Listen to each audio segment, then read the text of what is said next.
الله فلا مضل له ومن يضلله فلا هادي له ونشهد أن لا إله إلا الله وحده لا شريك له ونشهد أن محمدا عبده ورسوله قال الله تبارك وتعالى في القرآن المجيد والفرقان الحميد قل لا أسألكم عليه أجرا إلا المودة في القربى صدق الله العظيم وصدق رسوله النبي الكريم أما بعد فأعوذ بالله من الشيطان الرجيم بسم الله الرحمن الرحيم السلام عليكم ورحمة الله وبركاته حضور نبی کریم صلی اللہ تعالی علیہ وسلم کا فرمان عالیشان زینوا مجالسکم بالصلاۃ علیہ، اپنی مجلسوں کو محفلوں کو مجھ پر درود پڑھ کر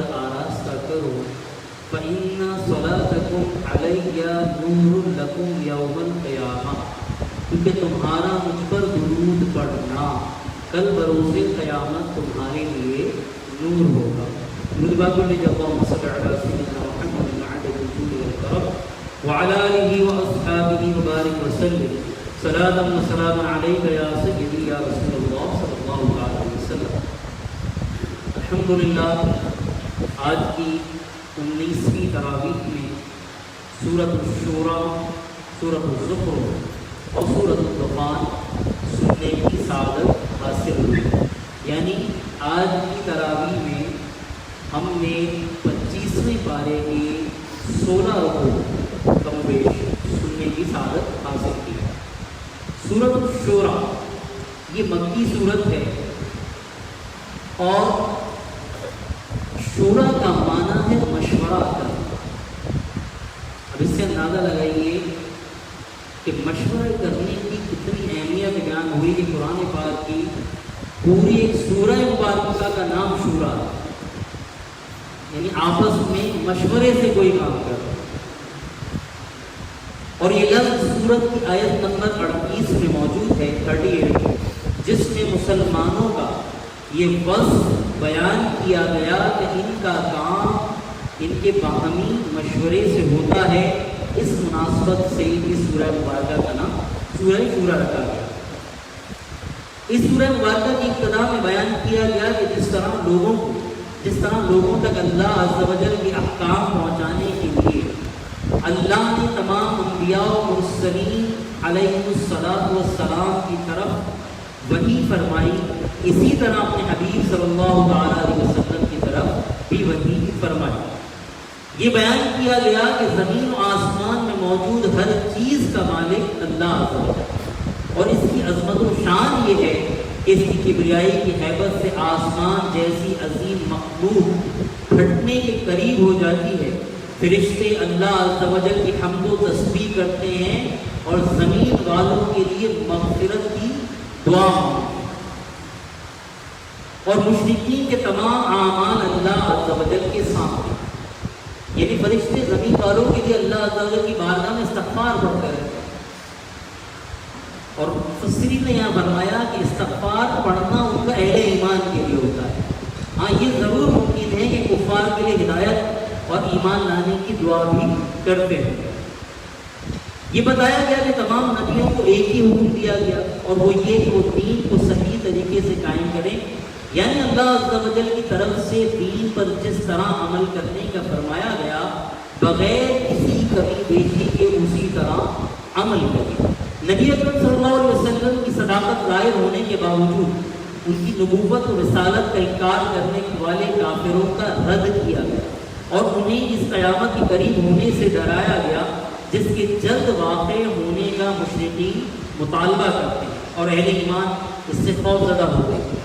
نیز قیامت کے دن کے ہولناک عذاب ذکر کیے گئے تاکہ کفار کے دلوں میں ڈر پیدا ہو، اور جنتی نعمتوں کے اوصاف بیان کیے گئے تاکہ نیک اعمال کرنے والے مسلمانوں کو عظیم ثواب کی بشارت ملے۔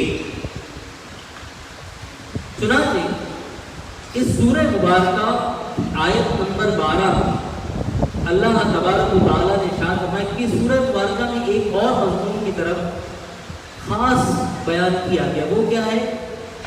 کہ بتایا گیا کہ رزق اللہ عز و جل کے دستے قدرت ہے، اور یہ بڑی سمجھنے والی بات ہے کہ وہ اپنی حکمت و مصلحت کے تحت کسی کو زیادہ دیتا ہے، کسی کو کم دیتا ہے۔ اس سورہ مبارکہ میں اس کی حکمت کو بیان کیا ہے۔ چنانچہ آیت نمبر 12 میں اللہ تبارک و تعالیٰ نے ارشاد فرمایا لَهُ مَقَالِيدُ السَّمَاوَاتِ وَالْأَرْضِ، آسمانوں اور زمین کی کنجیاں اسی کی ملک، اللہ ہی مالک ہے۔ يَبْسُطُ الرِّزْقَ لِمَن يَشَاءُ وَيَقْدِرُ، وہ جس کے لیے چاہتا ہے روزی وسیع کرتا ہے اور جس کے لیے چاہتا ہے تنگ فرما دیتا ہے۔ إِنَّهُ بِكُلِّ شَيْءٍ عَلِيمٌ، بے شک وہ سب کچھ جاننے والا ہے۔ اسی طرح اسی سورہ مبارکہ کی آیت نمبر 19 میں اللہ تبارک و تعالیٰ نے فرمایا اللہ لطیف بعبادہ یرزق من یشاء، اللہ اپنے بندوں پر لطف فرمانے والا ہے، جسے چاہتا ہے روزی دیتا ہے۔ وہو القوی العزیز، اور وہی قوت والا عزت والا ہے۔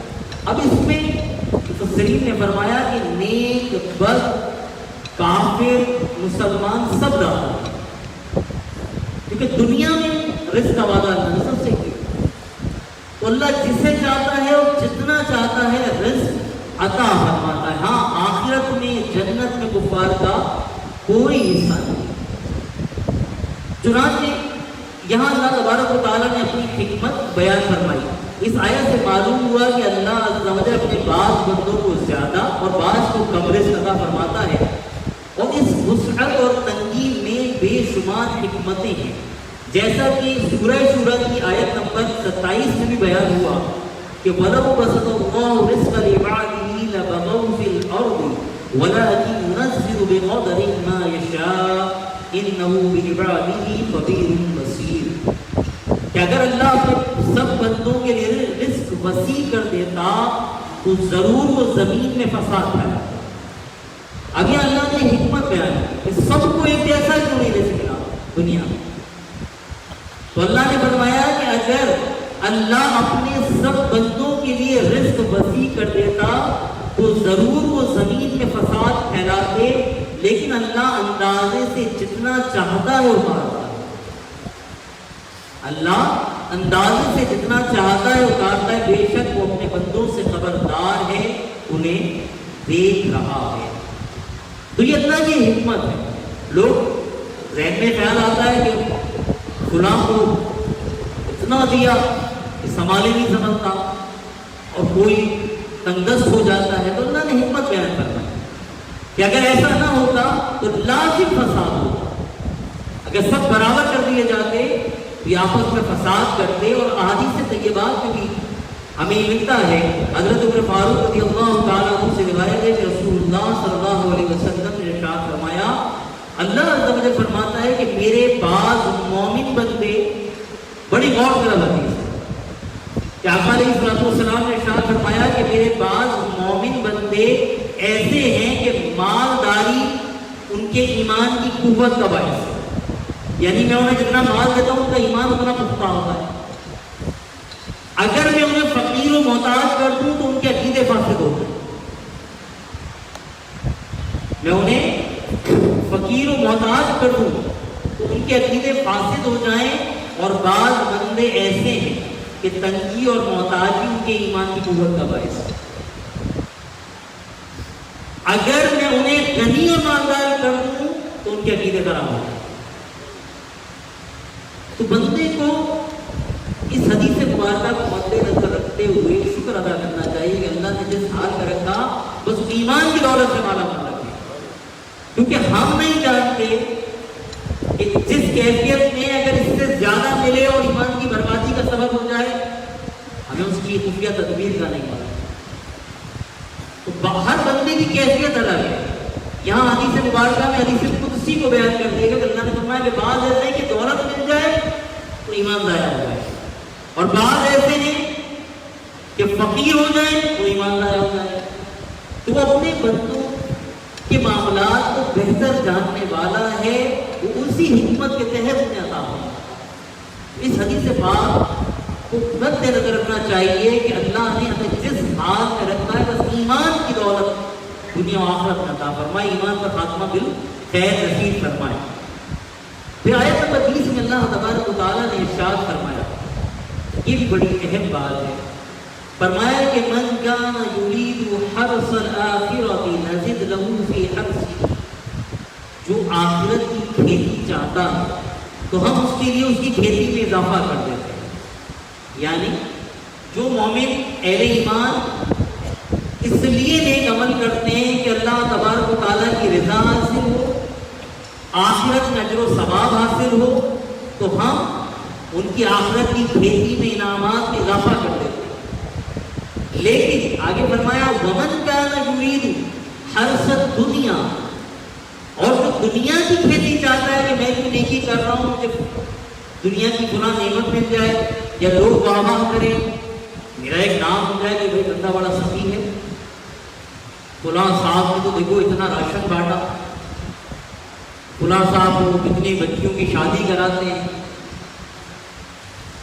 تو یہاں دونوں کا اللہ تبارک و تعالیٰ نے نتیجہ بیان کرنا دیا کہ میرے وہ بندے جو محض رضا کے لیے، آخرت کے لیے، آخرت کی کھیتی چاہتے ہیں، ان کے لیے ہم آخرت کی کھیتی میں اضافہ کرتے ہیں۔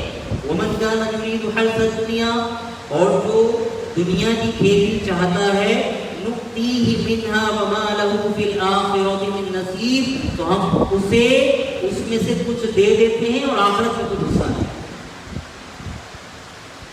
دنیا میں تو دے دیتے ہیں اور کچھ دیتے ہیں، یعنی ملنا وہی ہے۔ اگر دنیا کے لیے بھی عمل کیا تو ملے گا وہی تو مقدر ہے، لیکن آخرت کا حصہ ضائع ہو رہا ہے۔ اس آیت مبارکہ سے مفسرین نے فرمایا کہ مومن بندے کو اخلاص کی کوشش کرتے رہنا چاہیے کہ ہر عمل خالصتاً اللہ کے لیے، ریاکاری سے اللہ محفوظ کرنا، دکھاوے سے محفوظ کرنا، لوگوں کو دکھانے کے لیے عمل نہ ہو۔ لیکن میں یہاں پہ کوئی عرض کروں گا کہ امام غزالی علیہ رحمہ نے بڑا پیارا مشورہ دیا کہ اس وجہ سے عمل چھوڑ مت دینا کہ کسی عمل میں یہ محسوس ہو رہا ہو کہ ریاکاری کا خدشہ ہے تو عمل نہیں چھوڑنا ہے، ریاکاری چھوڑنی ہے۔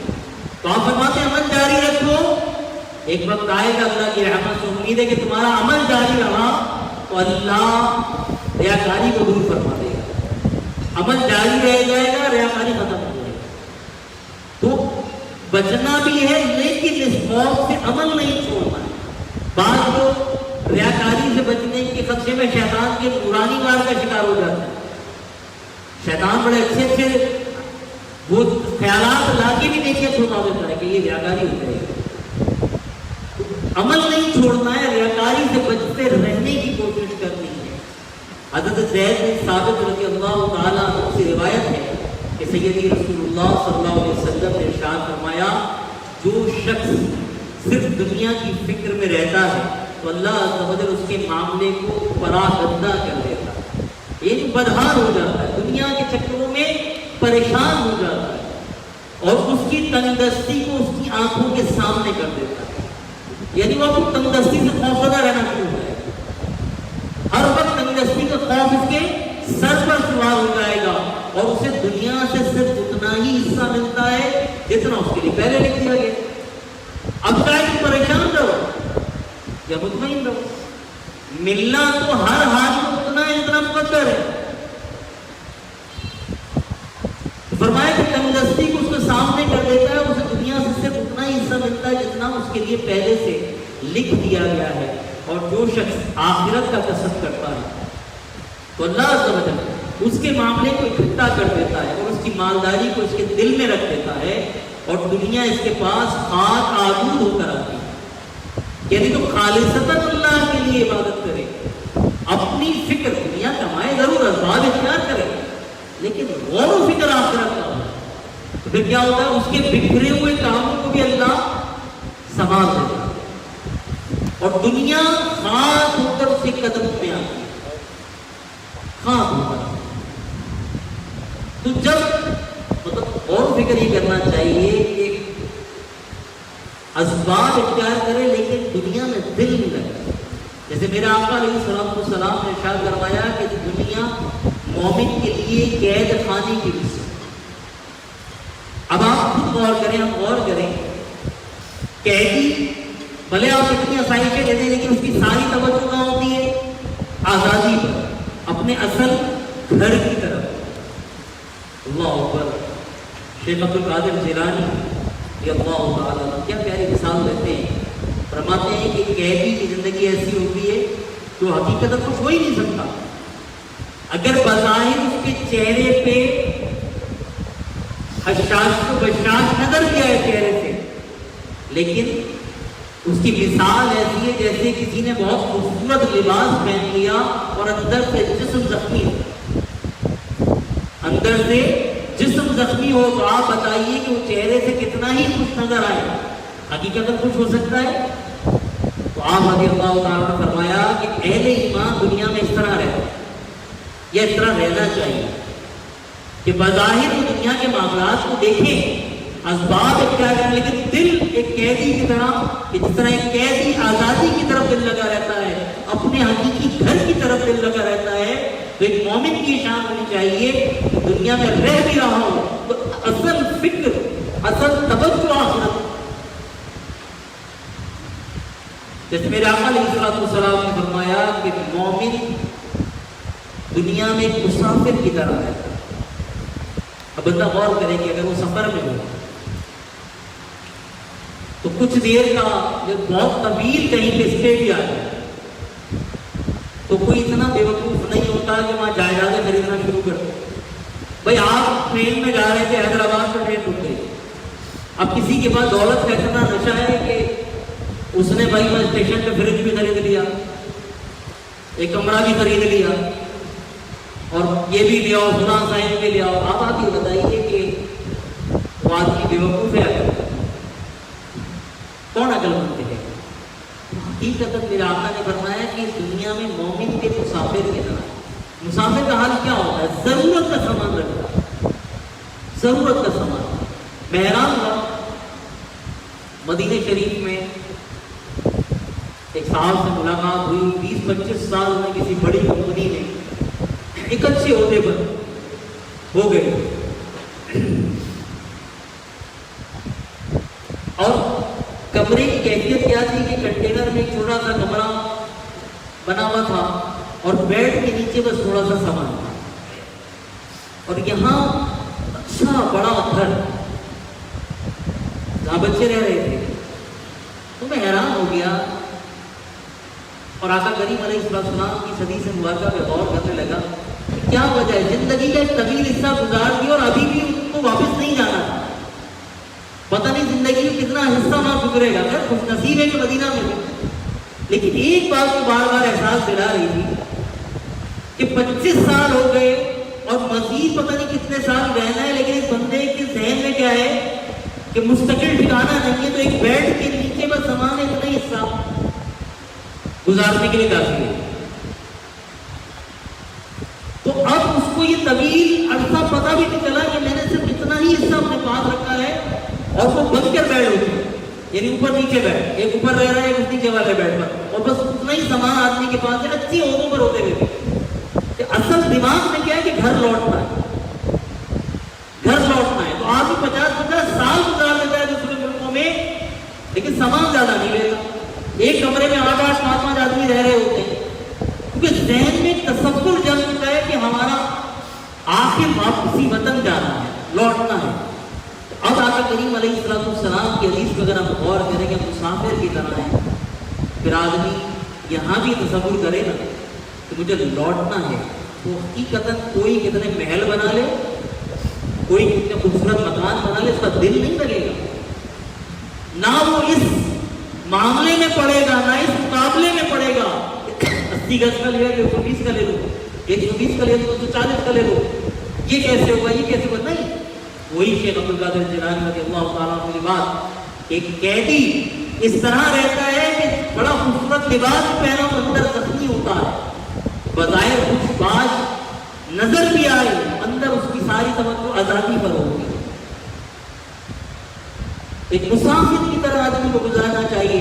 حضرت عبداللہ بن مسعود رضی اللہ اللہ تعالیٰ عنہ سے روایت ہے کہ نبی کریم علیہ الصلوۃ والسلام نے ارشاد فرمایا جس نے اپنی تمام فکروں کو صرف ایک فکر بنا دیا اور وہ آخرت کی فکر ہے تو اللہ عز و جل اسے اس کی دنیا کی فکر کے لیے کافی ہے. دنیا کی ساری حاجت اللہ ویسی پوری کر دے اور اس کی فکریں دنیا کے احوال میں مشغول رہے تو اللہ عز و جل اس کی پرواہ نہیں ہوگی کہ وہ کس وادی میں ہلاک ہو رہا ہے. اللہ اکبر. ایک روایت نقل کی گئی ایک وقت ایسا آئے گا لوگوں کا حال یہ ہوگا کہ یحبون الدنیا وینسون الآخرہ کہ لوگ دنیا سے محبت کریں کہ آخرت کو بھول جائیں. یحبون القصور وینسون المقبرہ کہ لوگ خوبصورت مکانوں سے محلوں سے محبت کریں گے چھوٹی چھوٹی قبروں کو بھول جائیں. یحبون المال وینسون الحساب کہ لوگ مال سے محبت کریں گے حساب کو بھول جائیں. یحبون الذنوب وینسون التوبہ لوگ گناہوں سے محبت رکھیں گے توبہ کو بھول جائیں گے. یحبون المخلوق وینسون الخالق لوگ مخلوق سے محبت کریں گے خالق کو بھول جائیں. جبکہ اگر اس کا برعکس ہو تو اللہ دنیا بھی آسان بنا دیتا ہے اور آیت مبارکہ نے فرمایا کہ آخرت میں بھی اس کے لیے آسان ہے. تو آخرت کی فکر کرنے میں اور اخلاص سے عبادت کرنے میں تو دونوں چیزیں ہاتھ آ رہی ہیں. تو عقل مند وہی ہے کہ جو صرف اللہ سے رو لگا لے جو صرف آخرت کی فکر اپنے اوپر سوار رکھے تو دنیا ویسے ہی مل رہی ہے. اللہ تبارک و تعالیٰ ہمیں سمجھنے کی توفیق عطا فرمائے. اور آج ہی کی سورہ مبارکہ سورہ شورى میں بہت ہی پیاری آیت مبارکہ اس میں اللہ تبارک و تعالیٰ نے اپنے محبوب سے فرمایا قُلْ لَا أَسْأَلُكُمْ عَلَيْهِ أَجْرًا إِلَّا الْمَوَدَّةَ فِي الْقُرْبَى کہ محبوب آپ لوگوں سے فرما دیجئے کہ میں یہ دین پہنچانے پہ یہ تبلیغ کرنے پہ تم سے کوئی اجر نہیں مانگتا کوئی سوال نہیں کرتا. تمام انبیاء نے نہیں کہا اللہ سلام علیہ کہ ہم تو یہ تمہیں اللہ کا دین پہنچاتے ہیں یہ تبلیغ کرتے ہیں اس تو تم سے کوئی اجرت نہیں مانگتے. لیکن جہاں رسول اللہ کا معاملہ ہے میں ایک چیز کا اضافہ دیا وہ کیا فرمایا قُلْ لَا أَسْأَلُكُمْ عَلَيْهِ أَجْرًا إِلَّا الْمَوَدَّةَ فِي الْقُرْبَى میں تم سے سوال نہیں کرتا مگر مودۃ فی القربى میرے اہل بیت کی محبت. اللہ کہہ رہے ہیں کہ محبوب ان سے کہہ دیجیے میں تم سے اجرت نہیں مانگتا تم سے سوال نہیں کرتا ہاں اہل بیت کی محبت یہ لازم ہے تم پر میرے اہل بیت کی محبت تم پر لازم ہے. اسی آیت مبارکہ کے تحت علماء نے فرمایا کہ اہل ایمان پر آل نبی صلی اللہ علیہ وسلم سے محبت رکھنا واجب ہے. اور لفظ کتنا پیارا استعمال ہوا مودت یہ سب سے اونچا مقام ہے محبت کا. ایک ہوتا ہے محبت پیار عشق اور مودت یہ سب سے بڑا مقام ہے. تو اللہ نے فرمایا کہ آپ فرما دیجیے کہ میں تم سے سوال نہیں کرتا مگر اپنے اہل بیت کی محبت کا حکم دیتا ہوں. تو ان کے معاملے میں اللہ سے ڈرنا ان کی تعظیم ان کی محبت. حضرت سعید بن جبیر رضی اللہ تعالیٰ عنہ مروی بخاری شریف کی حدیث ہے کہ قرابت والوں سے مراد سیدی رسول اللہ صلی اللہ علیہ وسلم کی آل پاک ہے. اسی طرح حدیث مبارکہ میں میرے آقا علیہ السلام نے فرمایا کوئی بندہ اس وقت تک مومن نہیں ہو سکتا جب تک میں اس کے نزدیک اس کی جان سے بھی زیادہ محبوب تر نہ ہو جاؤں اور میرے اہل بیت اسے اس کے اہل خانہ سے زیادہ محبوب نہ ہو جائے اور میری اولاد اسے اپنی اولاد سے بڑھ کر محبوب نہ ہو جائے اور میری ذات اسے اپنی ذات سے محبوب تر نہ ہو جائے. اللہ تبارک و تعالی ہمیں اہل بیت اطہار کی کامل محبت نصیب فرمائے. آمین وعلیہ